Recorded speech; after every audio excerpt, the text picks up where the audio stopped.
In today's video, we are going to show you how to change the default search engine in Mozilla Firefox. Let's begin. Open your Firefox and go to the top right corner where you can see the three horizontal lines or the menu button, and then click the settings. In the left side area of the navigation, I want you to click the search.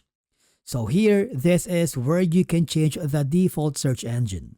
Right now, I am using Wikipedia, but there is a drop-down menu where you can search and change the default search engine if you want. For example, if you wanted to use Google instead, you can do so.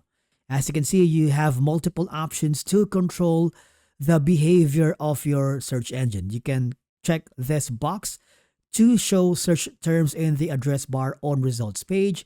You also have the option on how suggestions from search engines appear. Okay, so you can click on it. This is a matter of preferences.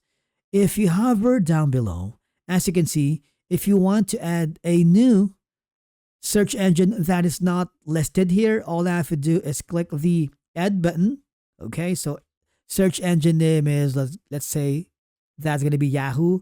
Put in the URL, or if you want to put in the keyword, you can also do that. So in the keyword, and click the add engine. It's super simple. And basically that's it on how to change the default search engine in Mozilla Firefox. Thank you so much for watching. We will see you again in the next video.